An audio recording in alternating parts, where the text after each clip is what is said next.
Thank you, Logan. I appreciate that. Cheryl, I'm going to turn over to you for announcements. All right. Well, thank you everybody for joining our first meeting of the Montana Board of Housing for 2026. I don't think this will be a terribly long meeting, but just a few regular reminders of our usual things. If you're joining, please keep yourself muted unless you're actively providing public comment. That way we can minimize any audio. If you've joined via phone only, if you can please send an email to housing@mt.gov with your name, contact, and title information so we can be sure to capture that for the meeting minutes. Also, if you're joining by phone only, you can use your phone features to mute and unmute and raise your hand. That is typically a *6 to toggle mute, unmute, or a *9 to raise your hand.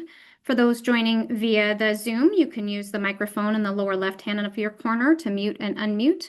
Again, please keep yourself muted unless you're actively providing public comment. And you can also provide comment by typing in the chat, and we can keep an eye out for you that way as well. For public comments, please state and spell your name, your last name, and your organization so we can be sure to capture that for the meeting minutes. And I'll go ahead and turn it back over to the board chair for introduction of board members. Thank you very much, Cheryl. I'm Bruce Posey, board chairman. Sheila?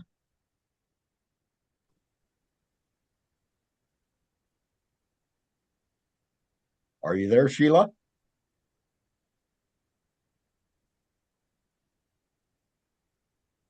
I'll come back to her. Okay, Amber. Amber Parrish, Billings. Thank you, Amber. Jeanette? Jeanette is absent today. Richard? Richard Miltonberger, Helena, Montana. Hello, everybody. Thank you, Richard. Rachel?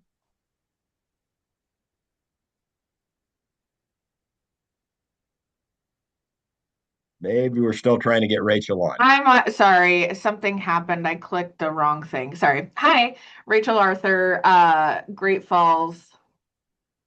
Thank you, Rachel. Ryan? Ryan Aiken, Missoula. Thank you, Ryan. And one more time, Sheila.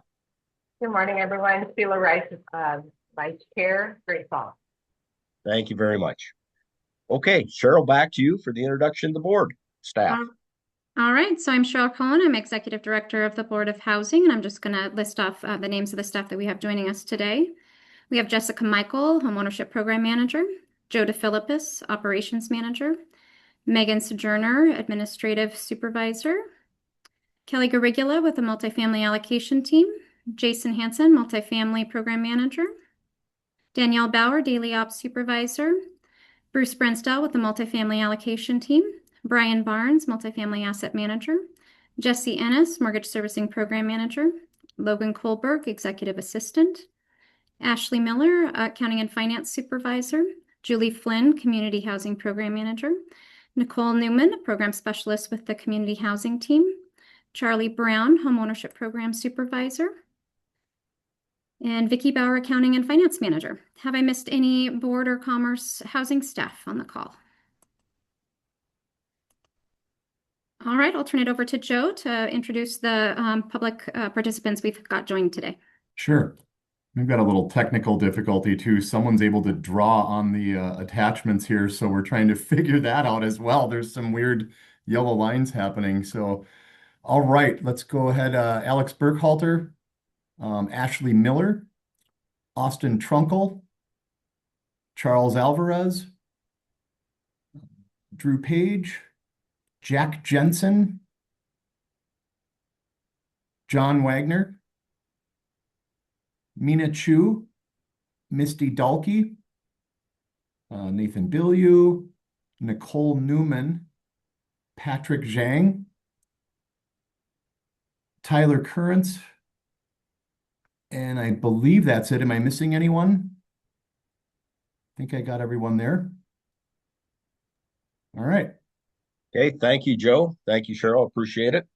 Now's the time for public comment on any public matter that is not on this agenda, but is within the jurisdiction of this board. Do we have any public comment at this time?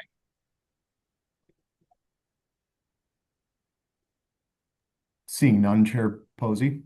Thank you very much, Joe. Seeing none, we'll go ahead and move on then. We'll move to the minutes of the December 8th to 2025 meeting. Those were in your packet. Does the board have any questions or comments regarding these minutes?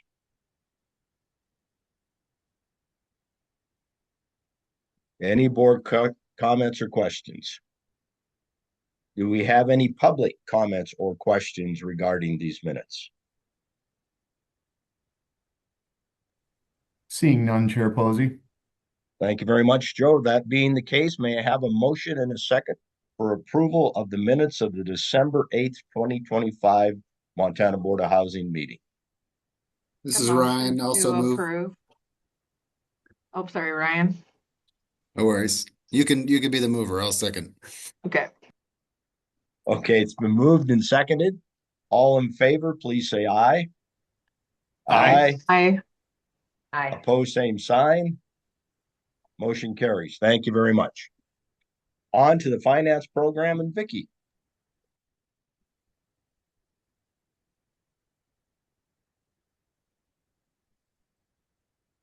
Good morning.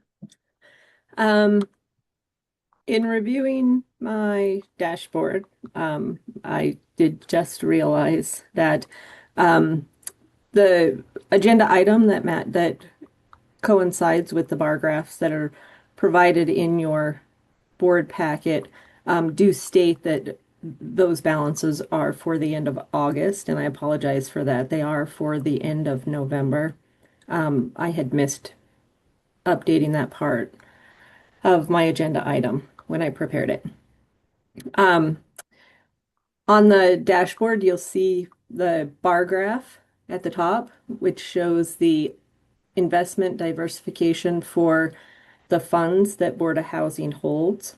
At the end of November, the board's investment balance, not including new program MBSs, was $190 million, with approximately $175.3 million deposited into money market, earning 4.17%.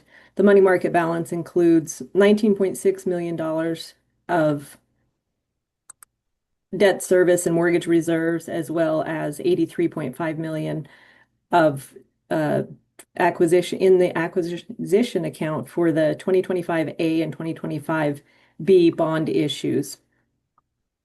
The remaining $14.7 million of funds is invested in Fannie Mae and Freddie Mac bonds and a small MBS from a prior program. The rates on those average between 3.69 and 6.25. The board's current MBS program is well received by its lenders. At the end of November, we had purchased $152 million in Ginnie Mae MBSs and $7.4 million in Fannie Mae MBSs. The next graph shows the average yield trend for the investments. The average yield had declined from 4.20 to 4.02 from October to November, and had declined year over year from 4.68 to 4.02 in November of 2025. The weighted average yield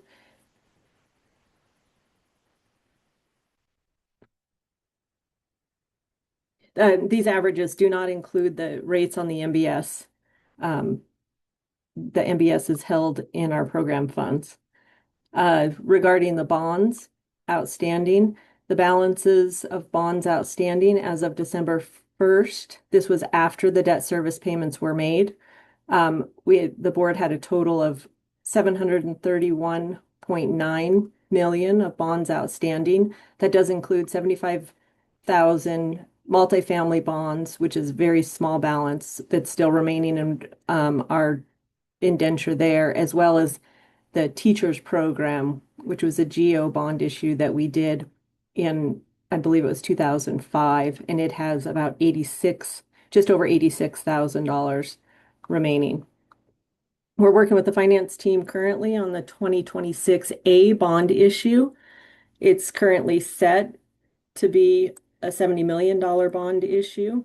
We'll price those bonds later in January, and that issue will close in February. That concludes my update. Please let me know if you have any questions. Are there any questions from the board regarding Vicky's report? Any board questions or comments? Vicky, Yes. is it anticipated that the yield will continue to decrease? Well, I don't have my crystal ball handy. Because the majority of the funds are held in money market, where it just depends on what happens to those rates in that money market fund. We continue to look for investments where we can invest those in something a little more longer term than money markets, but thus far, money markets have held the highest rate. Okay. Any other board questions or comments for Vicky? Do we have any public questions or comments for Vicky? Seeing none, Chair Posey. Thank you very much, Joe. That being the case, Vicky, thank you very much for your report. And we will Thank move you. on to Jessica and the home ownership program. Good morning, everyone. Nice gloomy day out here in Helena. Not too much to report on my dashboard. I pulled out a couple of interesting facts. We're seeing the slowdown for wintertime and the holidays, so I expect that to pop back up here coming into February and March. So just a little bit of a winter slowdown as far as how many reservations are happening and how many loans are being purchased. I wanted to tell you that because this is my year-end calculations on loans purchased by lenders, that Evergreen Mortgage took home the top spot this year with 115 first mortgages and 45 second mortgages. So they were our biggest user of our programs. The other thing I wanted to mention was that we have one reverse annuity mortgage outstanding loan request that's finally getting wrapped up this week, I believe. Yes, on Wednesday. That was one where the gentleman is paying off RD, and we had to wait for the government shutdown to stop so that we could get his payoff. So we're enabling him to stay in his home by paying off his mortgage and giving him a monthly income amount. We have no new requests for the new $250,000 maximum RAM that we approved last month or the month before. So nothing there yet. Foreclosures are ticking up. I'll leave that to servicing to discuss, but they are ticking up, and we're seeing that nationwide. The only other thing I wanted to bring up is that we have met with Habitat and CLT participants separately regarding the CLT set-aside request. My team has had many discussions internally with Vicki and Cheryl, as well as corresponding with our finance team regarding available funds and interest rates. We are meeting collectively on February 12th with Habitat and CLT partners together to further discuss this request. So it's still on my plate. I'm still thinking about it. We're still collecting data. We're trying to figure out what we can do. So just want to let everybody know that we're still doing that.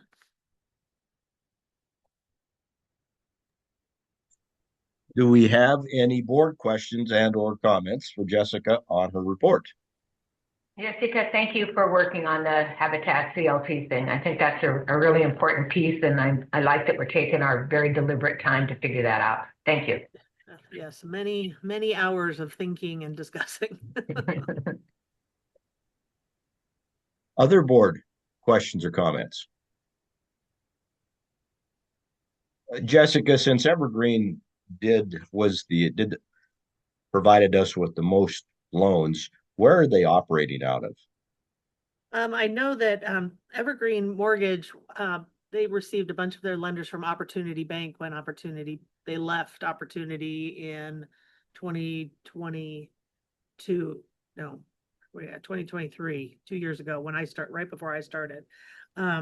So they're operating out of Helena and Bozeman and I'm assuming other places here in Montana. Okay. They also have them across the nation, not all across, but mostly here in Montana is Bozeman and Helena that I see. Billings also has a large office. Thank you, dear. Okay. Appreciate it. Thank you. Other board questions or comments? Do we have any public questions or comments regarding Jessica's report? Seeing none, Chair Posey. Thank you very much, Joe. That being the case, Jessica, thank you very much for your report. And we'll move on to Jason in the multifamily program. Thank you, Mr. Chair. Well, today we have two bond deals resolutions to be approved, both from Devco. The first one is Sage Peak Apartments. It's a 109 unit deal. It is a senior property located in Bozeman. This is a new construction project costing approximately $345,000 per unit.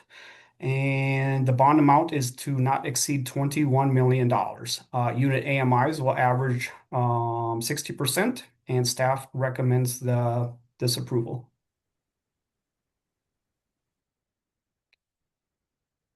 And I believe Jack Jensen from Devco is on if there's any questions about the project for him as well. Okay. Do we have any board comments or questions regarding this bond resolution for Sage Peak Apartments in Bozeman? Mr. Chair. Yes. This is a couple questions for the developer. And I don't want you to feel like this first one is in any way a criticism of these bonds. But what was the advantage in splitting this into two, or maybe you had to split this into two bond issues? Because it's all located on the same property, it looks like. Hey everybody, this is Jack Jensen with Devco. So we split these parcels just to keep the properties clean from a financing and an operations perspective. That was the main driver. So if there's more specific questions, I'm happy to, as it pertains to that, I'm happy to answer them. Now that makes sense. A family in a senior unit would have different management requirements. Right. Then my second question regards the construction costs. So these are low compared to what we've seen, and I'm sure there's some big economies in the scale of when you have a 340 some units. But I just want to hear more about your construction costs and how you've kept them as low as you have. Yeah, so we're utilizing our affiliated general contractor to arrive at these construction budgets. And we actually just, kind of validated what we've been carrying pretty recently. We're seeing some savings just using the same trades across both properties, similar crews and whatnot, and those crews not needing to remobilize as well. So we're seeing some, I guess, synergies on that front. The family product is less expensive, and the pricing aligns with what we've seen in this market, with what we built as well. And then the senior, the 55 plus, is a little pricier, due to the elevators and whatnot. So when you say affiliate, you own your own construction company? Am I hearing that right?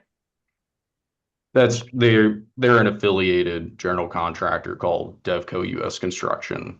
So they're under the greater Devco umbrella, but they're their own company apart from Devco Residential Group on the development side.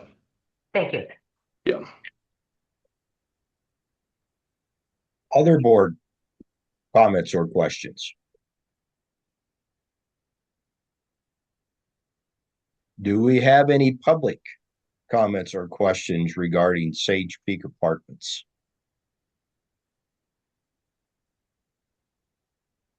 I'm not seeing any. Chair Posey. Thank you very much, Joe. That being the case, may I have a motion for approval of bond resolution 260112 MF01, better known as the Sage Peak Apartments in Bozeman. May I have a motion for approval as well as a second. This is Sheila. I'll move approval of bond resolution 260112 MF01. Thank you. May I have a second, please? I would second. Okay, Richard seconded. It's been moved and seconded. All in favor, please say aye. Aye. Aye. Aye. Opposed, same sign. Motion carries. Back to you, Jason. Thank you, Mr. Chair. Just let Logan. Okay, she's there. Alder Ridge Apartments from Devco as well. 240 unit family project located in Bozeman. New construction costing approximately $365,000 per unit. Bond amount is not to exceed $55 million, and these AMIs will also be targeting 60%. Staff supports the proposed noted above. Thank you very much. Do we have any board comments or questions regarding Alder Ridge Apartments?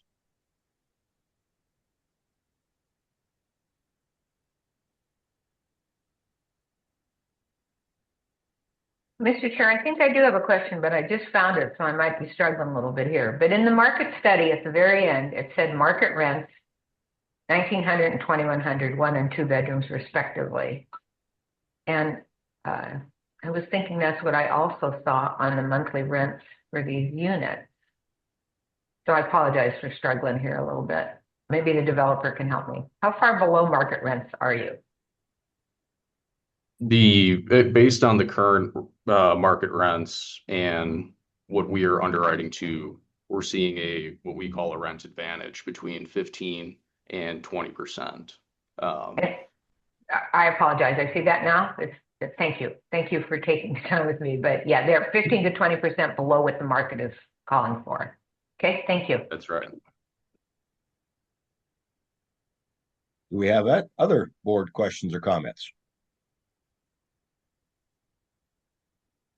Do we have any public questions or comments regarding Alder Ridge Apartments? Seeing none, Chair Posey. Thank you, Joe. They may have a motion for approval of bond resolution 260112 MF02, better known as the Alder Ridge Apartments, in the amount not to exceed $55 million.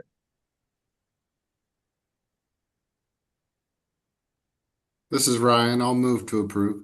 Thank you, Ryan. May I have a second? This is Rachel. I'll second. Thank you, Rachel. It's been moved and seconded. All in favor, please say aye. Aye. Aye. Aye. Opposed, same sign. Motion carries. Back to you, Jason.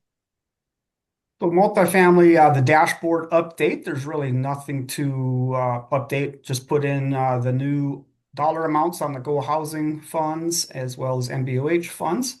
And really no changes to the projects underway. We will have a quarterly report update in February, as the quarterly reports were due by the 10th of this month. So nothing to report this month. Thank you, Jason. Do we have any board comments or questions? Mr. Chair, I just want to compliment the multifamily group and actually the whole group on putting together the Go Housing administrative rules and getting that out. And I think we're oversubscribed already. Jason might want to report on that, but in this first competitive round for the new housing money, loan money. But thank you all very much, and please pass that on to the staff. That was a lot of work. Thank you. Any other board comments or questions? Jason, I do have a question for you. And you probably don't have the answer, but you might look into it. As of late, there's been 2 lawsuits filed in Big Sky regarding their sewer systems.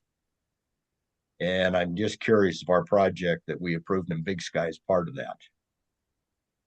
I have not heard that, so I can look into that. Then you're talking about Riverview, I'm guessing? Yes, that's correct. I don't know where the sewer projects are, but it doesn't surprise me that the lawsuits are coming up. But I was just curious if, in fact, Riverview is involved in that or not. Yeah, So we can definitely double check. Okay, I'd appreciate that. Thank you. Any other board questions for Jason? Do we have any public comments or questions for Jason?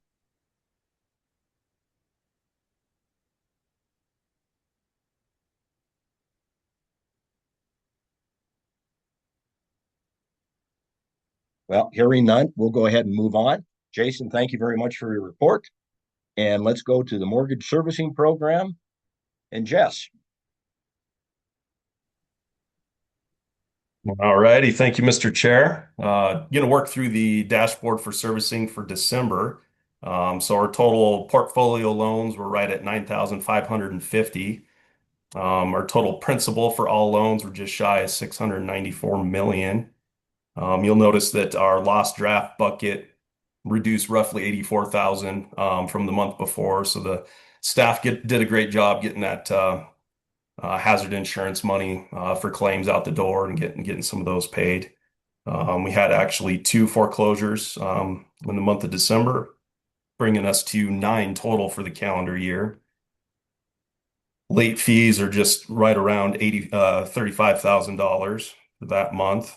We paid off 37 loans in December and onboarded 1 new loan. Moving into the loss mitigation section, we had 20 repayment plans and 17 special forbearances. We have 14 partial claims and modifications, 5 Chapter 13 bankruptcies, 7 preservation properties, and then 1 REO property. Moving into the foreclosures, we have 40 that have been initiated for a total principal of roughly 7.2 million. And then lastly, we have 23 sales that are scheduled for foreclosure, and it's noteworthy we have 21 of those are FHA. Then lastly, I wanted to cover, I guess, our TRS2 score just came down for fiscal year 2025, which ended in September. So we came in at a tier 3 and a grade D. So we're actively doing some manual reporting, which we started in November. And we're starting to wrap our head around a few system glitches, I guess you could say, that we're actively rectifying, I guess, with our software provider, so we can properly report to HUD. And I think we identified a couple key areas that we can move the needle. So we remain optimistic that's going to improve moving forward. Okay. And that's all I got. Okay. Any board questions or comments? My first question, you prefer Jess or Jesse?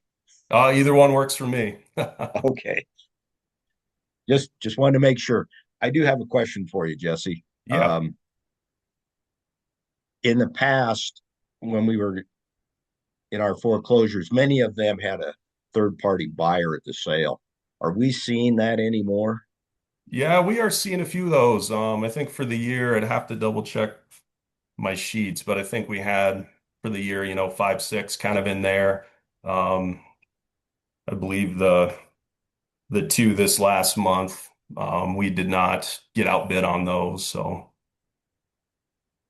the other question I think is of interest to me is can we come up with the proper terminology? The maturity on the loan. I mean, how long when these go into foreclosure, have these been on the books 2 years, 1 year, 5 years? If we could have if you could give me some sort of idea about that going forward, I'd like to know that. Absolutely. Just out of curiosity, typically foreclosures happen early in the loan, not later. Right. But just kind of curious what ours are looking at. Yep. No, we can definitely dig into that and get you a report next month, time-wise, what that looks like. Okay. Just some seasoning. I think seasoning is the word I was looking for. Yep. How well seasoned the loans. Okay. Yep, we'd be happy to get you that information. Okay, thank you. Yep. Do we have any other questions regarding from the board regarding Jess's report?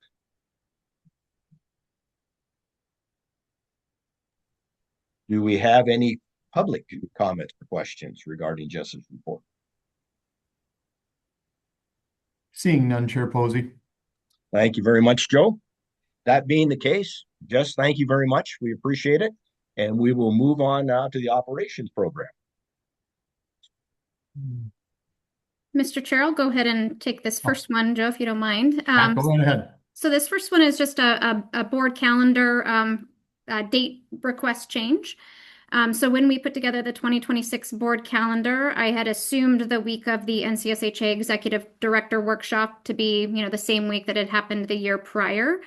But it looks like it was actually scheduled a little bit differently. So this request is to change the July board meeting from Monday, July 13th to Monday, July 20th. And staff would recommend the board approve this. However, if board members have conflicts during that time, the alternative is just I won't be able to join the July meeting, but the team could certainly proceed without me as well. Are there any, to the best of our knowledge, your knowledge, do any of the board members have a conflict with this change?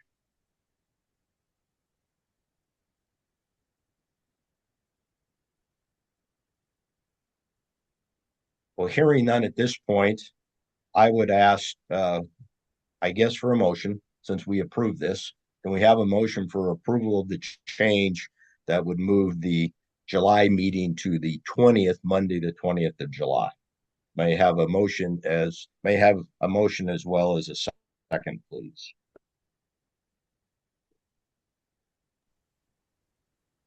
This is Ryan, also move.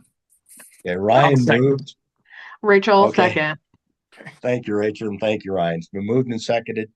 Now, you all have the meeting schedule. You know what our attendance policy is. We set this meeting, in essence, a year in advance the best we can. So please mark your calendars for all these dates.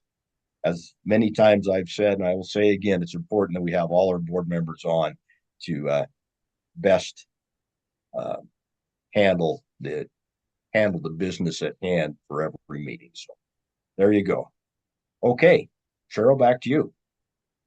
Did we vote on it or did I miss it? I heard a I'm first and a sorry. second. Okay. All in favor, please say aye. Aye. Aye. Aye. Aye. Aye. Okay. Mr. Pose Chair, same sign. Okay, motion carries. Now back to you, Cheryl. Bruce, could I make a request, please? Absolutely. So I have multiple meetings on my calendar now because of the new meeting notices. They're all three like the same day, not this one, but the rest of the calendar. And I just wonder if there's a way we can cancel those meetings if that hasn't already been done.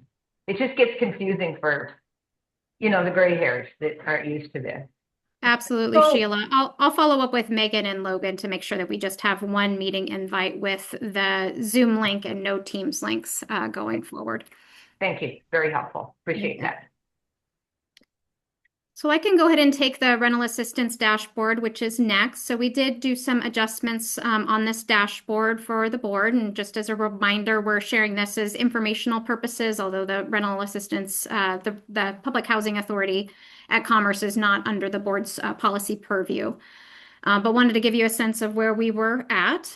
So going down to the Housing Choice Voucher Program, we have, as of the end of November, 3,120 units leased under that program, and housing assistance payments going out to landlords, or at least to landlords that month, was 2.26 million nearly. And our total housing assistance payment for the Housing Choice Voucher Program was a bit over 24 million. For Veteran Affairs Supportive Housing, we have 274 units under that program. This is the tenant-based side of VASH. And about 186,000 going out in November for payments to landlords.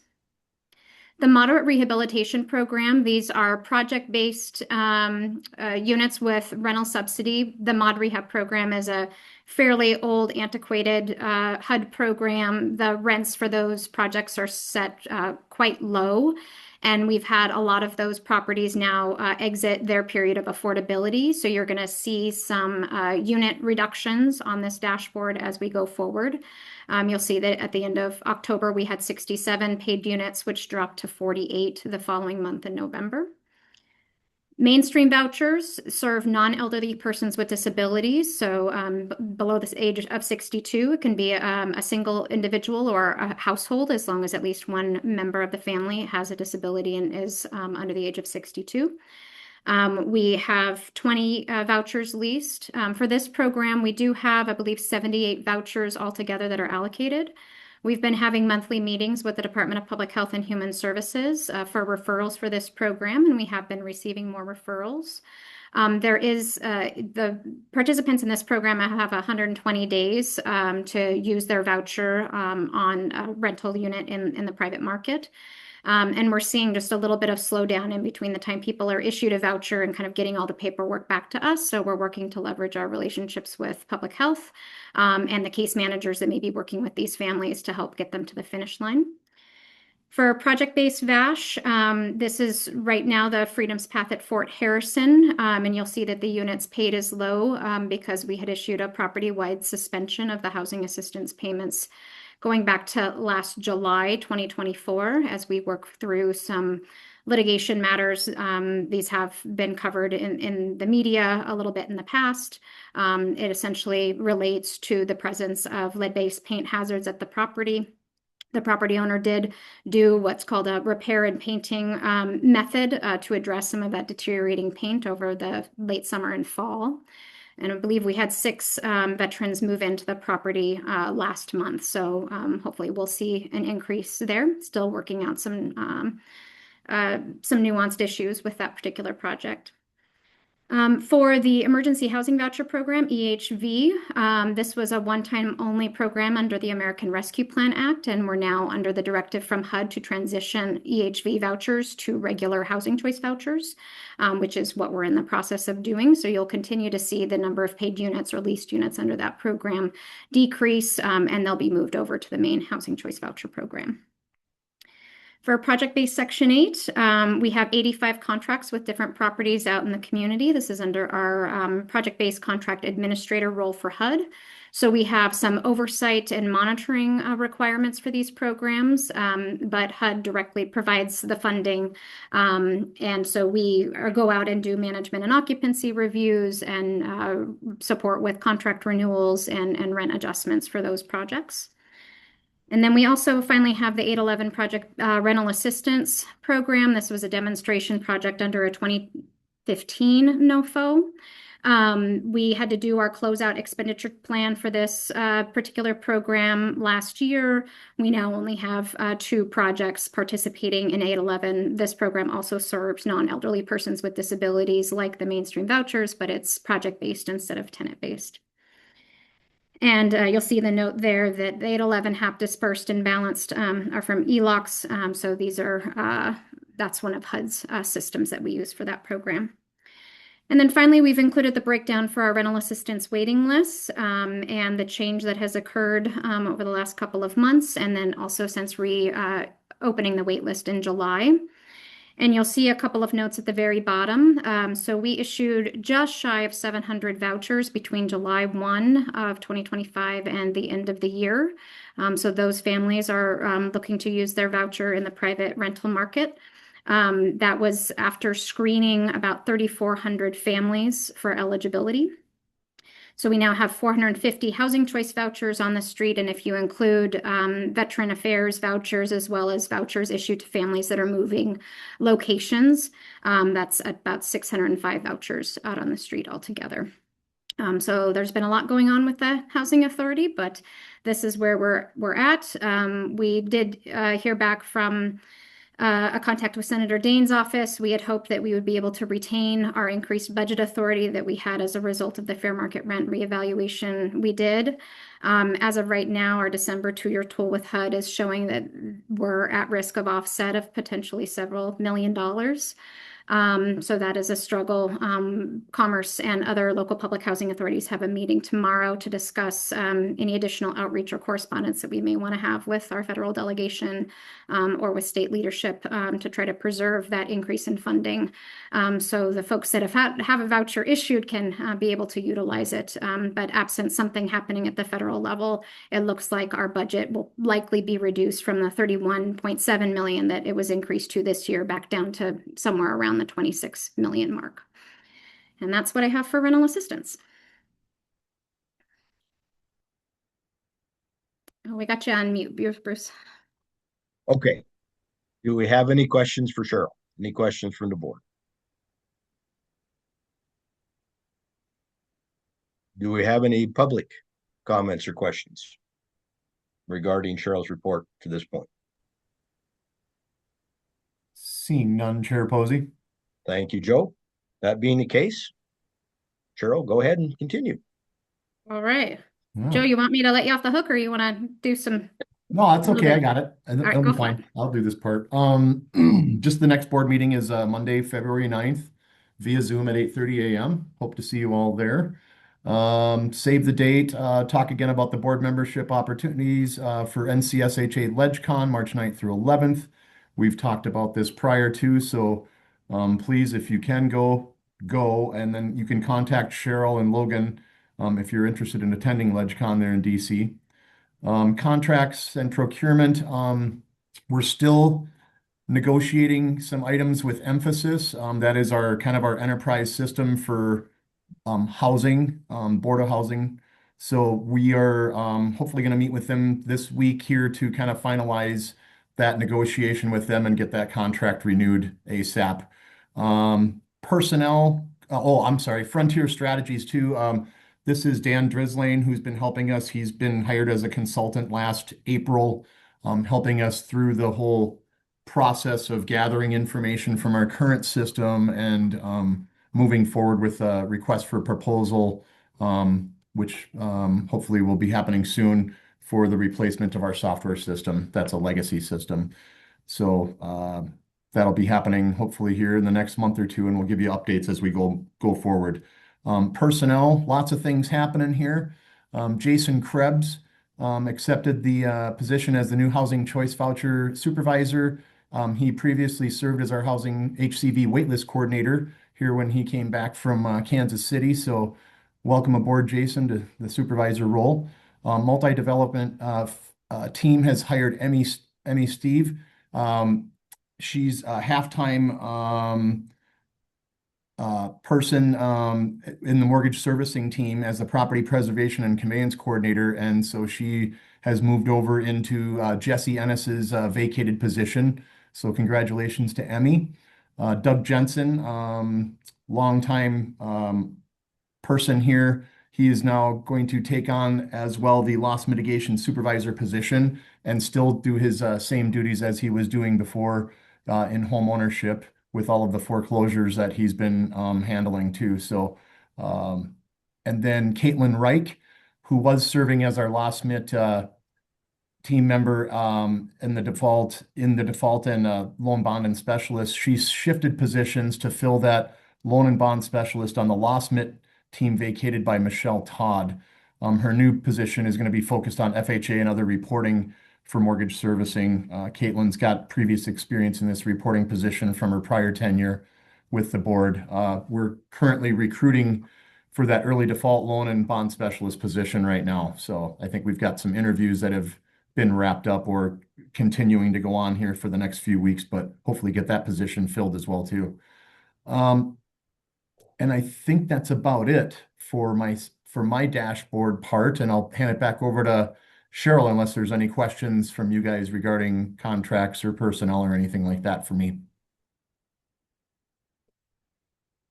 Got John. There you go.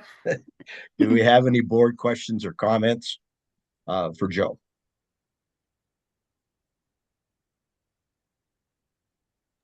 Do we have any public questions or comments for Joe? Seeing none, Chair Posey. Okay, thank you very much, Joe. Then we'll go back to Cheryl. All righty. So for the Homeowner Assistance Fund, a total of 3,685 applications have been submitted to all the statewide programs as of the end of last month. They've now spent over $25 million on all of the programs. They've implemented various programmatic changes to spend down the $50, including increasing the area median income eligibility for applicants from 100 to 150%. For home repairs, they now have 105 applications with completed, fully completed repairs. 127 are in a state of construction, and 10 remaining applications are waiting for a selected contractor. For the community housing group, they're getting a lot more calls going with new award recipients. They have experienced an uptick in down payment assistance closings to ensure income eligible home buyers can access competitive housing markets in Montana. Several rental properties have concluded or are nearing completion of construction and are either leasing up or getting residents settled back into renovated apartments. Great news, over 90% of Montana's one-time only community development block grant coronavirus funds have been dispersed, with 11 of the 15 awards fully spent. As that program winds down, we're reminded these funds were used all over the state to create a wide variety of activities to improve indoor air quality, the accessibility of nursing homes, transitional homes, emergency shelters, and community facilities. And these have increased or improved access to affordable homes and provided funds to increase those served at local food banks, or even to install software at a county hospital's data management system. So really great outcomes and feel-good projects with the CDBG CV program. In addition, 40% of the one-time only home art funds have been dispersed, with 1 of 5 projects completed. And with the third one-time only program, the state-funded emergency shelter facility grant program, 62% of funds have been expended, with 6 of 10 of those shelters having completed their projects. Julie's team is continuing to watch, like all of us, for updates on the 2026 HUD budget as it makes its way through Congress. The continuing resolution expires at the end of this month. We do know that there's still some significant risk for the home program in particular, so we're monitoring and joining calls as we can to monitor those congressional discussions. And then finally, for my executive director update, after this went to all of you guys, there was a change with the Legislative Audit Committee schedule. The fiscal 25 Board of Housing financial statements will no longer be presented at this week's Legislative Audit Committee. It'll be punted to a future committee meeting. But we will still have the review of the 2023 MBOH performance audit on January 15th. I believe we're on the schedule for about 1:45. Also, after this went out to the board members and was posted on our website, we received the follow-up memo for the performance audit. I've put it here in the chat for any members of the public and board members. I believe I distributed this out last week or the tail end of the week prior to that. So with the financial 25 financial statement audit, there were no new findings or recommendations. They did note that 2 of the recommendations made in the fiscal 24 audited financials have been fully implemented, and there is a 3rd recommendation from fiscal 24 that is not fully implemented. That one relates to our software and requirements around user roles and the principle of least privilege, so that employees should only have access to functionality that's required for them to perform their jobs and not more than that. So we do have a few cases in our current software where we don't have the functionality to fully align with the principle of least privilege, and we've documented those deviations from state policy to acknowledge the risks and how we're mitigating those risks. With the 23 performance audit, I've included the longer summary in the chat. We did fully implement a number of recommendations, those related to board attendance policy, board training, ex parte communications, and conflict of interest. We did not implement recommendation 3, which regarded a structured system for evaluating projects against set board approved criteria as a basis for awarding low-income housing tax credits. And then there is a fifth recommendation that we've noted as kind of being implemented or partially implemented. And this is around the builder's patch housing count and pursuing a statewide housing needs assessment to provide additional data about where the housing is most needed for the lowest income residents in Montana. So feeling pretty good. And I would like to give a huge thank you to Vicki Bauer and her team, as well as to Jim Neary for all of their work on the fiscal 25 financial statements. Really great to come out with an audit with no additional things to have to follow up on. So terrific job there. And the last thing that I wanted to cover with the board is that we have, as staff, received inquiries from the developers who were previously awarded a Coal Trust Multifamily Homes Program loan. And in some of those cases, the projects haven't closed, and the developers have inquired with us whether or not their interest rate could be reduced to the new 3.25% interest rate that the board approved for our new multifamily loan program guidelines.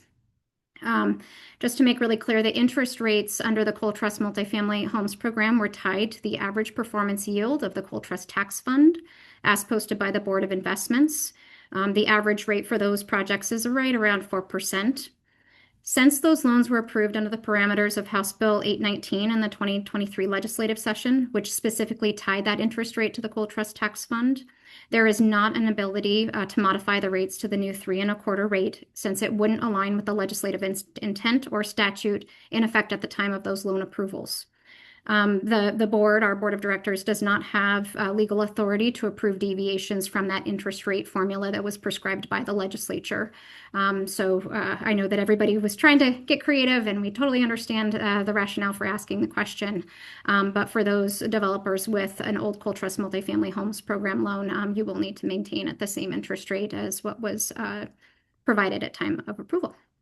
And with that, I'm happy to take any questions. Do we have any questions for Cheryl? Any board questions or comments?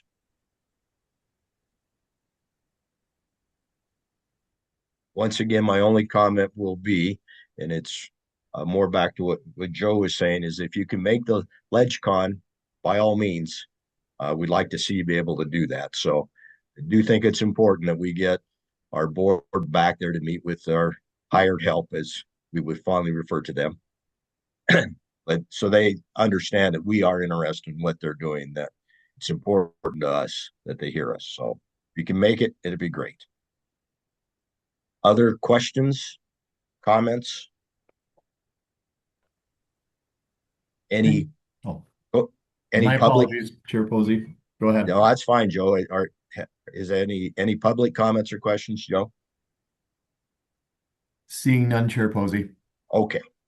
That being the case, thank you very much for your participation this morning. We look forward to seeing you. I believe that was on the 9th of February, and we'll adjourn the meeting at this point. Have a great rest of January, everybody. Thanks, everyone. Bye-bye. Thanks, everyone. Bye-bye.